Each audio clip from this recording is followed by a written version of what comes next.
Hey guys, this is Andrei, a certified translator and a real estate concierge. My job is now officially to relocate people from elsewhere, from Western Europe, US, Canada to Belarus, obviously Australia and some other exotic places as well. And the current release is going to be about real estate and the real estate market trends. Obviously, I'm not an expert, but as I am involved in the search of a property in the field, right now my clients are searching for a little house outside Minsk, and just now we were searching for a one-room apartment in December. I'm getting some knowledge that I would like to share with you free of charge, and maybe that will help you to shape your plans in Belarus. Let's get started. Speaking of relocation services, my company offers officially, so by the way, the whole spectrum of services from immigration, paperwork and consultancy to relocation here, setting up a little business, buying a property, and basically everything up to getting your kids to school. The only thing that we don't handle is moving personal belongings from one country to another, but cargo companies exist for that. If you need some piece of advice, my contacts are underneath here, and also I would like to add a word of thanks to all those guys who are helping me on Patreon and those who occasionally donate to the YouTube channel via thanks button or through the links down below in the video description. That's highly appreciated.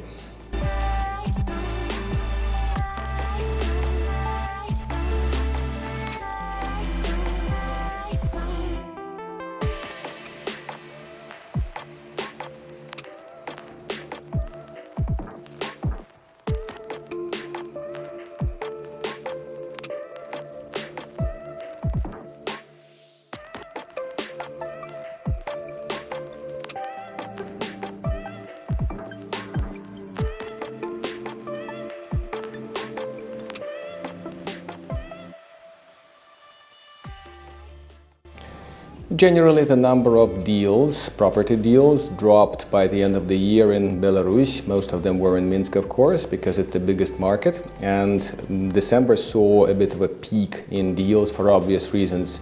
People were trying to close down the year, check off the issue off their notepad, so to speak, and to retire for holidays. We have 1 week of holidays approximately, 31st to the 7th of January. 7th of January is Russian Orthodox Christmas.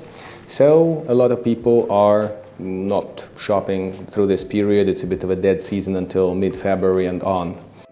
Any kind of shopping starts around February or later, and for out-of-town properties, when the snow goes off, melts off, that's around March, and you can clearly see what kind of issues the landlord outside the city has, and what kind of budget will have to be allocated to deal with these issues. By the end of the year, there was an interesting trend observed by realtors. The number of the flats which were sold ready with tiles, wallpapers and everything increased, and people were more eagerly buying them so as not to bother with renovation. The curious trend of overpriced renovation materials of 2020 and 21 was replaced with a curious trend of banned and sanctioned supplies. So a lot of things are hard to get the way you want to get them placed in your dream flat, dream house. So getting something black wall without renovation is a bit of a challenge. In Minsk, there are over 120 houses now being completed, being built basically. Some of them are underway, some of them are almost finished. And after a building is finished, it takes a little while to get it commissioned for a number of reasons. A lot of developers, by the way, like to screw deadlines nowadays. So before you buy something ready-made or almost ready, you should check the reputation of the guys you're dealing with. And of course, I'll have to be very careful in my videos assessing the reputation of these providers or sellers or developers.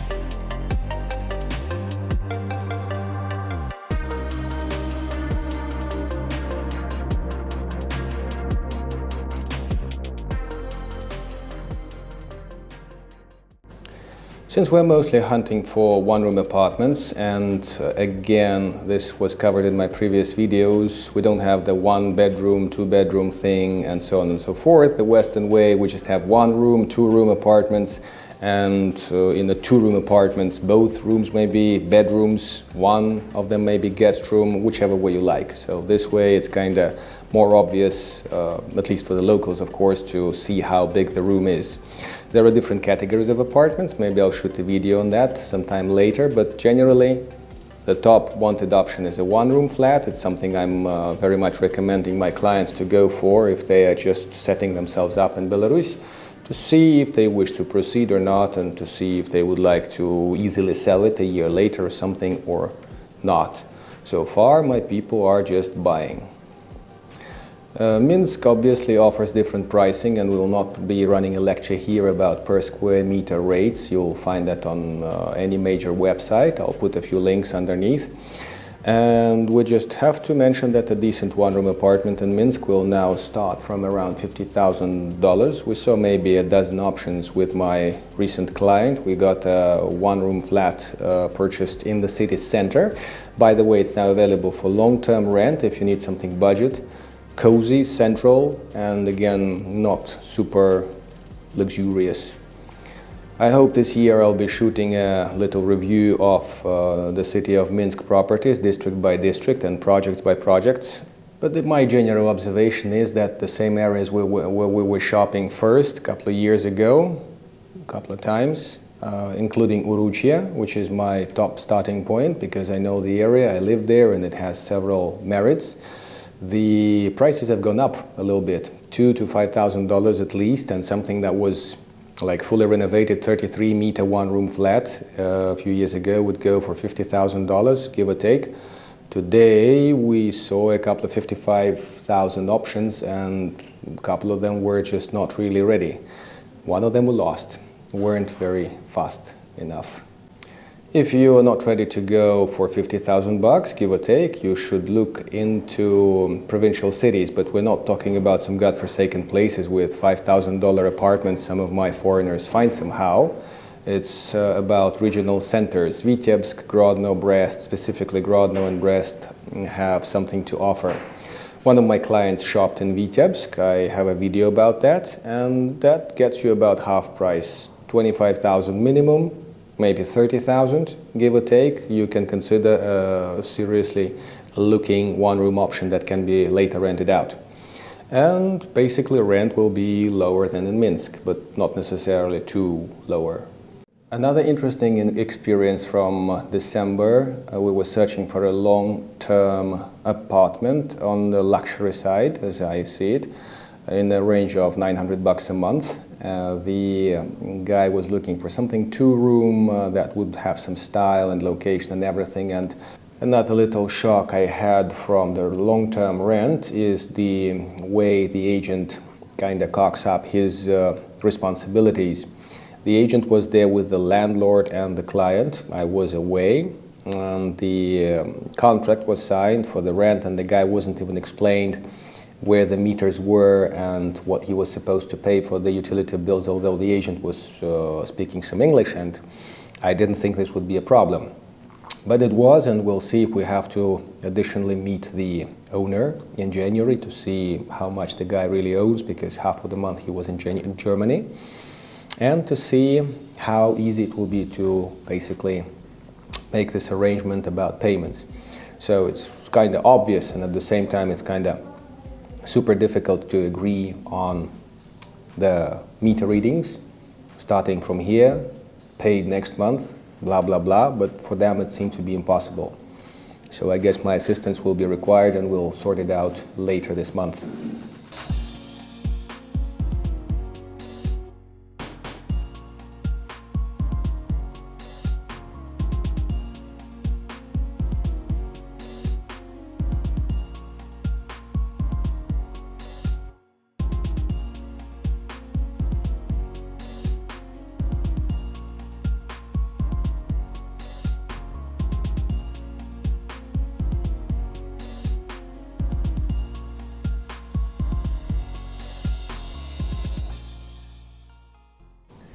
Speaking of investment into real estate, Belarusians here offer some kind of unique mindset. And through this, our market is still kicking and is doing well in a way.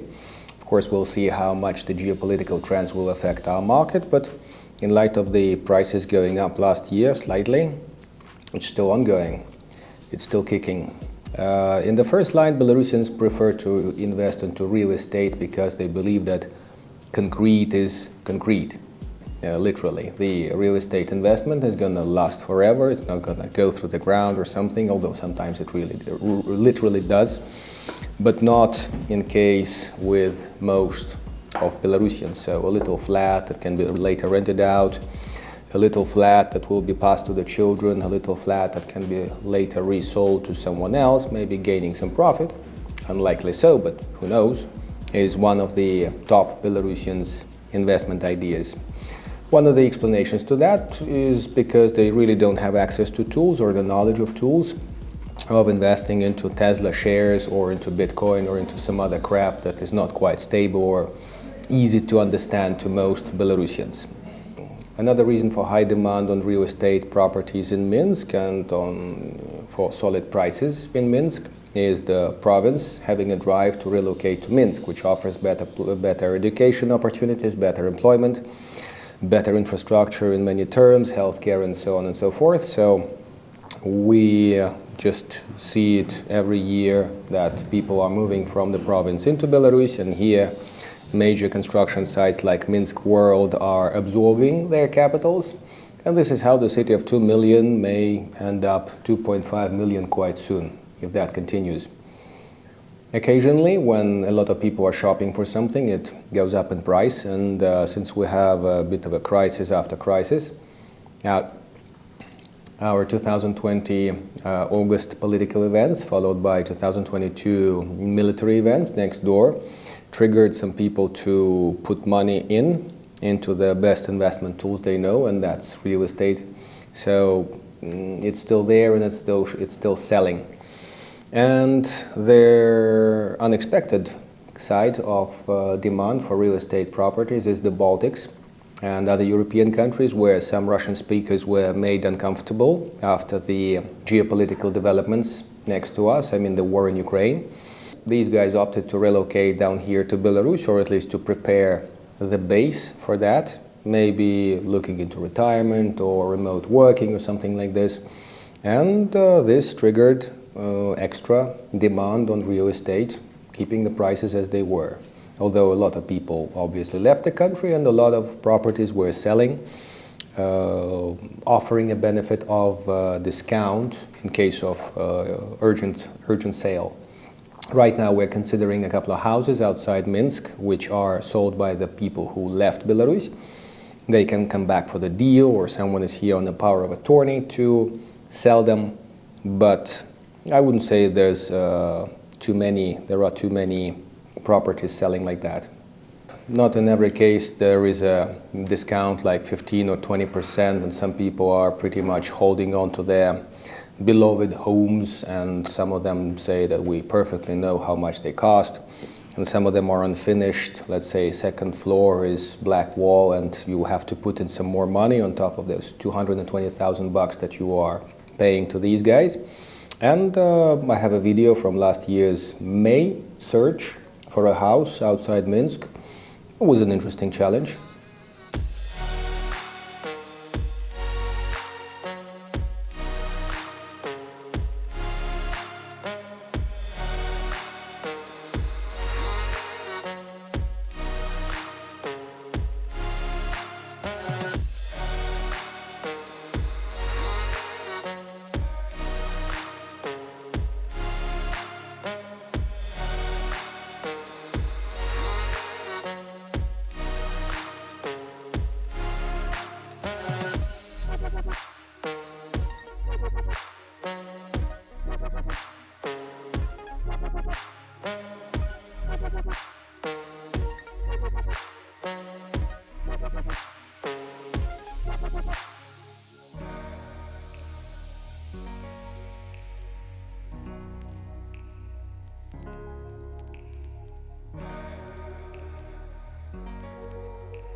Since my new client is looking for a $200,000 property, give or take, outside Minsk, I'll briefly take you through the major points of this hunting or this shopping job. In the first line, you have to see which direction fits you best. The most popular directions leading outside Minsk into the countryside are Moscow Highway, Grodno Highway, and I think Logoisk Northern Highway. So these are three major, but not only three directions where you may start your search, and it's generally a 30-kilometer radius, and search may be narrowed down by your desire to have a lake or a school or something like this near the place where you're searching. And based on the experience we've had in December, the budget of 200,000 is basically nothing. There were some $150,000 properties, there were some more expensive properties. This way or the other, something didn't fit, so we're still looking. And maybe we'll be lucky this January or February. In this process, the more options you scan, dismiss, the more you'll understand the market and the more you'll be able to see what you're really looking for, and the more you'll be able to discuss the price and put forward your arguments before the seller. So obviously it's going to be fun. And to conclude the point about the houses, unlike the first COVID wave, there's no high demand on houses outside the city, so the prices aren't really skyrocketing. But there is an obvious demand for properties around $150,000, which will be really very modest looking things to a Western eye. And secondly, the record expensive house was sold last year for some $330,000. That's just for your information. And to conclude my story about property search, the story above about unfinished complexes in Minsk by different developers. In the coming weeks, I'm going to run reviews about each and every of them. The top options for my coming reviews will be, of course, the world-famous Minsk World, the oncoming jungle in the heart of Minsk, although more closer to the liver rather than heart. The developer is Dana. The Lighthouse of Minsk by Dana already assessed in my previous videos, somewhere in early 21 or 22. And the VOG, which is by the same developer near Chelyuskintsov Park, which is pretty much almost finished, but they're getting there with the offices and with the parking, so the whole space has been almost finalized, and it's clear to see where it's all going, price-wise, quality-wise, and so on and so forth. Depot, the overpriced luxury place near Victory Square, which is basically outside my window, more or less. Novaya Borovaya, which is still being finished. Maybe one of the Olympic parks, which is more in the northern part of the city, next to Pobediteley Avenue, next to Minsk Arena and Zhdanovichi Market.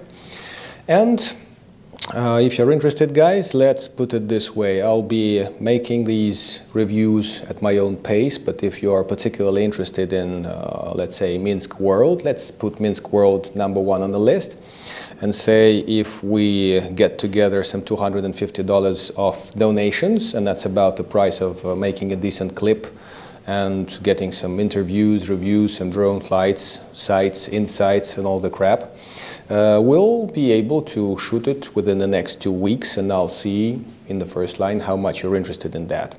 If that's not something you're interested in, and I'm not saying you should put $100 on the table or something, let's assume there's some 10 guys out there about to shop in the Minsk World, they need a second opinion.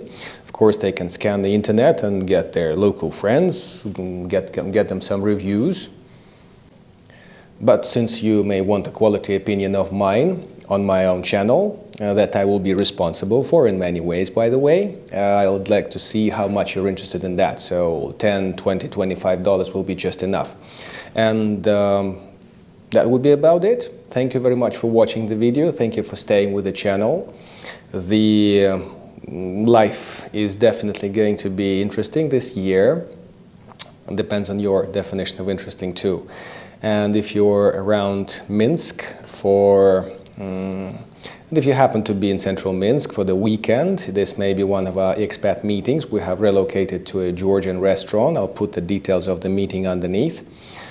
Then we'll be happy to see you around, coming through for a coffee or a consultancy or some kind of a shopping and real business. Thank you very much for watching. This was Andrei from Minsk, and see you sometime very soon. Cheers.